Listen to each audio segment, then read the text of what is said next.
Buenos días, buenas tardes y buenas noches. Bienvenidos a la sección Filosofía para segundo de bachiller. Una sección que te acompaña y te ayuda en el estudio de los filósofos que das en clase. Hoy nos toca ver a Santo Tomás de Aquino y si has acabado en este vídeo es porque no lo entiendes del todo, pero no te preocupes porque me he propuesto que hoy, cuando acabes de ver este vídeo, seas capaz de explicar su pensamiento filosófico con tus propias palabras, porque entonces eso significará que lo has entendido. El vídeo está dividido en varios capítulos y en la caja de descripción puedes seleccionar el capítulo que más te interese aprender, pero yo te recomiendo que me acompañes desde el principio, ya verás cómo es más fácil de lo que piensas y sin más dilación, comenzamos.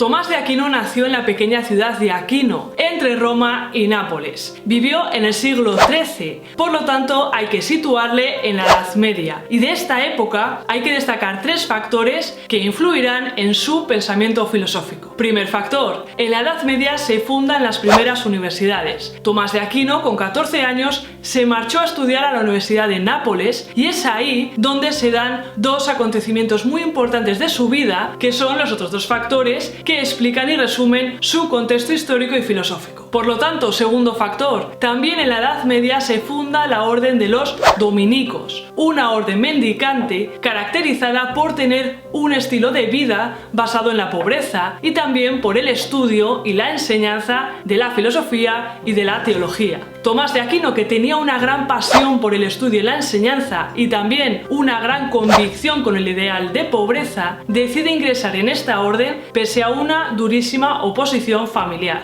Tercer factor, también es en la Edad Media cuando se traduce al latín las obras de Aristóteles y por eso Tomás de Aquino pudo acceder a su pensamiento filosófico. De hecho, para Tomás de Aquino, Aristóteles era el filósofo y sacará de él un número importante de teorías sobre la naturaleza del mundo, como la relación entre acto y potencia, materia y forma o la teoría de las cuatro causas. Pero Tomás de Aquino no solo se inspiró en Aristóteles, sino que también se inspiró en otros filósofos árabes y judíos. Y todas estas influencias marcarán su pensamiento filosófico, como veremos después en las vías. Siempre os digo que un buen método para entender bien a un filósofo es preguntarse cuál es su proyecto filosófico. En este caso nos tenemos que preguntar qué intención tenía Tomás de Aquino cuando desarrolla su pensamiento filosófico. Pues bien, el objetivo de Tomás de Aquino fue demostrar que podemos alcanzar la verdad de la existencia de Dios no solo por el camino de la fe, sino también por el camino de la razón. Sin embargo, antes es muy importante conocer una serie de principios metafísicos, porque constituyen el punto de partida de su filosofía y que además estarán presentes en muchas de las vías, como veremos después. La metafísica es la filosofía del ser, la que reflexiona sobre los primeros principios, sobre las primeras causas de la realidad.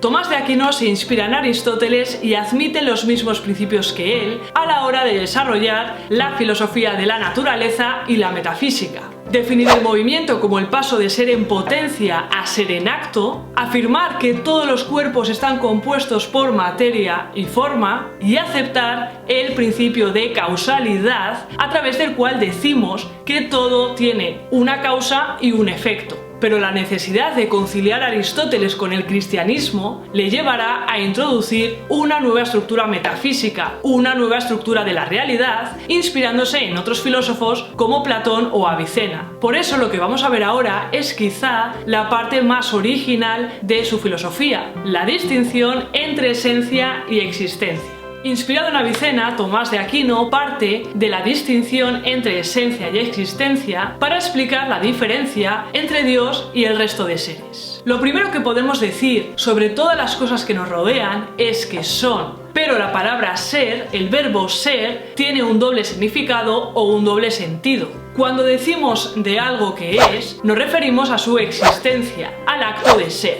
Y cuando decimos de algo que es, nos referimos a su esencia, al modo de ser. Por lo tanto, la esencia es aquello que hace que una cosa sea lo que es. Y el acto de ser, la existencia, es lo que hace ser a la cosa. ¿Esto qué es? ¿Qué existe? ¿Qué es? Un libro. Su esencia es ser un libro. La unión de existencia y esencia da lugar al ente, da lugar a la cosa, da lugar al libro. Pero la esencia limita el acto de ser, limita su existencia. Y por eso, cada ente, en virtud de su esencia, es distinto a los demás entes con otra esencia. Pues bien, tomando esto como punto de partida, Tomás de Aquino se pregunta si hay algo o alguien en el que no se dé esta distinción entre esencia por un lado y existencia por otro lado. Y responde que sí, Dios. Dios no solo no está compuesto por esencia por un lado y existencia por otro lado, sino que su esencia es precisamente su existencia. Dios existe por sí mismo, solo en Dios coinciden esencia y existencia, mientras que el resto de seres existen porque otro ser les ha creado. La afirmación de que todos los entes creados están compuestos por esencia y existencia encaja perfectamente con su carácter de contingentes, con su carácter de no necesarios, porque existen, pero pueden no existir. Solo Dios es necesario porque en él coincide esencia y existencia, mientras que el resto de seres son contingentes, podían no haber existido, y si existen es porque otro ser les ha creado. Pero Tomás de Aquino va más allá y llega a otra diferencia entre Dios y el resto de seres, partiendo del principio de participación de Platón, a través del cual decimos que todo lo imperfecto es por participación de lo perfecto. Las cosas bellas son porque participan, imitan o toman parte de la belleza. Las cosas verdaderas son porque participan, imitan o toman parte de la verdad. Pues bien, el resto de seres pueden adquirir perfecciones en mayor o menor grado, pero el origen de estas perfecciones no está en ellos mismos, sino que vienen dados por su mayor o menor grado de participación de lo perfecto. Por eso decimos que todos los seres no son iguales, porque, como hemos visto antes, están limitados por su esencia. Pero al mismo tiempo no son completamente diferentes, porque todos ellos participan en menor o mayor grado de la perfección del ser perfecto, de tal forma que existe una jerarquía, existen unos grados del ser que vienen dados según sea su participación del ser perfecto. Y así, esta jerarquía va desde los seres inanimados, como puede ser el libro o una piedra, a Dios, pasando por las plantas, los animales y los seres racionales, los seres humanos. Por último, y en relación con los principios metafísicos, Tomás de Aquino consideró evidente el principio de causalidad de Aristóteles, según el cual todo efecto debe ser producido por una causa. Y esto es muy importante, porque todo su pensamiento filosófico gira en torno a este principio, al principio de causalidad. Bueno, pues como hemos visto ya los principios metafísicos, ya veréis cómo ahora vamos a entender mejor su proyecto filosófico, que, como hemos dicho al principio, consistió en demostrar que podemos alcanzar la verdad de la existencia de Dios no solo por el camino de la fe, sino también por el camino de la razón. Tomás de Aquino también reflexionó sobre la relación entre dos fuentes de conocimiento, la fe y la razón. Cada una de ellas nos permite llegar a dos verdades distintas. La razón nos permite alcanzar verdades naturales, que son las que estudia la filosofía y a las que hoy en día llamaríamos ciencias, y la fe nos permite alcanzar verdades reveladas, que son las que estudia la teología. Pero, y esta es la clave, la razón puede alcanzar verdades naturales reveladas por Dios. Y estas verdades son los llamados preámbulos de fe. Verdades que pueden ser alcanzadas tanto por el camino de la fe como por el camino de la razón. Ahora bien, ¿qué pasa cuando la verdad natural y la verdad revelada se contradicen? Pues para responder a esta pregunta, antes tenemos que saber en qué consiste la teoría de la doble verdad, propuesta por una corriente del siglo XIII llamada averroísmo latino. Según esta teoría, si la verdad natural alcanzada por la razón y la verdad revelada alcanzada por la fe llegan a dos verdades distintas, a dos verdades que se contradicen, ambas son verdad al mismo tiempo. De tal forma que existen dos verdades, una verdad para la filosofía y una verdad para la teología. Bueno, pues Santo Tomás de Aquino ante esto dijo que no, y defiende que solo existe una única verdad. y que fe y razón no se contraponen, sino que se ayudan mutuamente, es decir, se complementan. La fe ayuda y protege a la razón de dudas y errores mediante las verdades naturales reveladas por Dios, es decir, mediante los preámbulos de fe. Pues bien, para Tomás de Aquino, la existencia de Dios es un preámbulo de fe porque es una verdad que Dios ha revelado, pero que al mismo tiempo es una verdad que podemos alcanzar a través de la razón. Afirma que la razón, con independencia de la fe y de la teología, puede probar la existencia de Dios. Y con esta finalidad escribe la Suma Teológica. Para muchos filósofos anteriores a Tomás de Aquino, la existencia de Dios era algo evidente y no necesitaba demostración. Y por eso, al comienzo de la Suma Teológica, se plantea tres interrogantes. ¿Es evidente la existencia de Dios? ¿Se puede demostrar la existencia de Dios?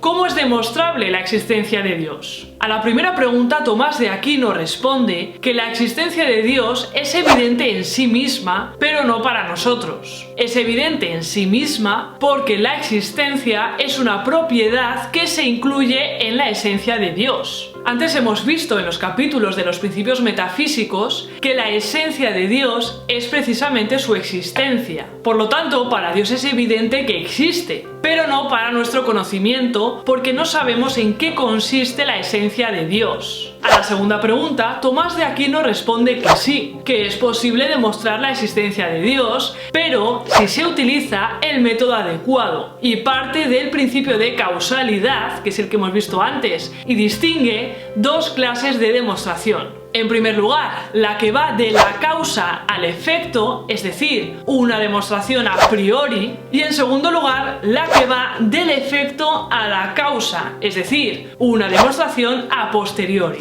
Pues bien, Tomás de Aquino afirma que solo el segundo método puede alcanzar el conocimiento de la existencia de Dios, es decir, que irá desde el efecto a la causa. Tercera pregunta, ¿cómo es demostrable la existencia de Dios? Bueno, pues Tomás de Aquino, para responder a esta pregunta, desarrolla 5 vías de demostración de la existencia de Dios, a partir de los datos que vemos, o dicho de otra forma, a partir de nuestros sentidos, a partir de los efectos de la creación. Para Tomás de Aquino, al igual que para Aristóteles, nuestro conocimiento comienza a través de los sentidos, pasando luego al entendimiento y culminando en la razón. Pues vamos ya a por las 5 vías de Tomás de Aquino, y recordad que Tomás de Aquino utiliza la demostración a posteriori, es decir, que vamos a partir de un efecto para llegar a su causa. La primera vía es la vía del movimiento, que parte por afirmar que todo lo que se mueve es movido por otra cosa y así sucesivamente. Sin embargo, no es posible una serie infinita de series móviles, es decir, no es posible que partiendo del hecho de que una cosa es movida por otra, esta otra cosa es movida por otra y así sucesivamente, como no es posible hacer este recorrido hasta el infinito, es necesario un primer motor inmóvil para que empiece esta serie de movimientos. Tiene que existir un primer motor inmóvil, que es Dios. La segunda vía es la vía de las causas eficientes. En el mundo también nos encontramos con causas eficientes, es decir, fenómenos que son efectos de su correspondiente causa. Pero nada puede ser causa y efecto al mismo tiempo. Por lo tanto, todo efecto necesita una causa distinta a él, distinta a ese efecto. Y al mismo tiempo no es posible una serie infinita de causas eficientes. Tiene que existir una primera causa, una causa que no haya sido causada por nadie, porque si no, no existiría cosa alguna. Tiene que existir una causa incausada que es Dios. La tercera vía es la vía de la contingencia. En los capítulos de los principios metafísicos que hemos visto antes, hemos definido al resto de seres como seres contingentes porque no son necesarios. Es decir, son, pero podría no haber sido. Todo ser es contingente. Puede ser, pero puede no ser. Si los seres podemos ser y no ser, es decir, si los seres podemos existir o no existir, esto significa que nuestra existencia la podemos perder. lo que significa que nuestra existencia no viene dada por nuestra esencia, sino que necesariamente hemos tenido que recibir nuestra existencia de otro ser. De este modo, los seres contingentes requieren para su existencia de un ser necesario, de un ser cuya esencia consista en existir. Tiene que existir un ser necesario que es Dios. La cuarta vía es la de los grados de perfección y, como hemos visto antes en los capítulos de los principios metafísicos, observamos que se dan algunas perfecciones como la bondad o la verdad en mayor o menor grado. Y este mayor o menor grado depende de su aproximación a la perfección en su grado máximo. Por lo tanto, podemos afirmar que toda perfección en su mayor o menor grado participa de esa perfección máxima. Y esta es la razón de que existan grados de perfección. Tiene que existir esa perfección máxima que es causa de las perfecciones en menor o mayor grado. Y en todos los seres se identifica con Dios. Por lo tanto, tiene que existir esa perfección máxima que es Dios. La quinta y última vía es la vía del orden del universo. En el mundo observamos un orden o finalidad del universo. Es más, hasta los seres que no son inteligentes tienden a un fin. Por ejemplo, las plantas que no son seres racionales, no son seres que tengan inteligencia, tienden a un fin. Las plantas nos proporcionan alimentos, madera o fibras. Pues bien, todo lo que está ordenado hacia una finalidad tiene que tener su causa en alguien que sea inteligente. Debe existir un ser inteligente, una inteligencia ordenadora que dirija al resto de seres. Esa inteligencia ordenadora es Dios. Pues estas son las 5 vías de Tomás de Aquino, muy brevemente explicadas, porque si os fijáis, cada una de estas vías comparte un esquema similar.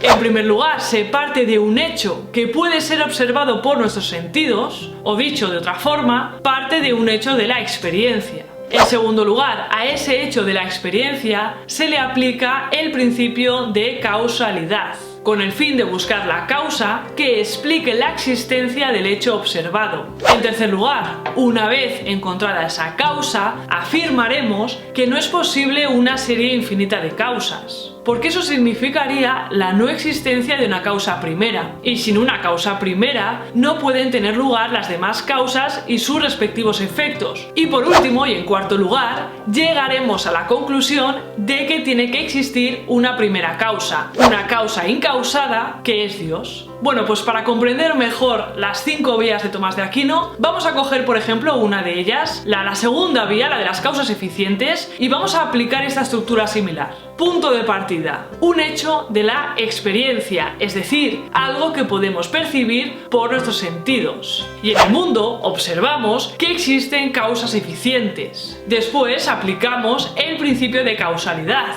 y diremos que las causas eficientes han tenido que ser causadas por otras causas, porque nada puede ser causa de sí mismo. Pero no es posible una serie infinita de causas causadas, una serie de causas eficientes. Por lo tanto, debe haber una primera causa no causada por nadie. Es necesaria la existencia de una causa incausada que es Dios. Os invito a que hagáis este ejercicio, es decir, que relacionéis este esquema similar con cada una de las vías para que tengáis una completa comprensión de las mismas. Aunque en mi opinión la clave para entender bien las 5 vías de Tomás de Aquino es identificar el efecto del que parte y cómo demuestra la necesidad de la existencia de una causa para cada uno de esos efectos que es Dios. Primer motor inmóvil, causa incausada, necesario, perfecto e inteligencia ordenadora. Hasta aquí el vídeo sobre Tomás de Aquino, espero de verdad que te haya ayudado. Muchísimas gracias por haber llegado hasta el final. Te invito a que en comentarios me dejes sobre qué filósofos te gustaría que subiera los próximos vídeos, y también te invito a que te suscribas y formes parte de esta comunidad que poco a poco está creciendo. Para suscribirse es muy sencillo, solamente tienes que hacer clic en el botón de abajo donde pone suscribirse y activar la campanita, porque si no la activas no te vas a enterar de cuando Titi sube un nuevo vídeo. Y ya solamente me queda deciros que por si no nos vemos luego, buenos días, buenas tardes y buenas noches.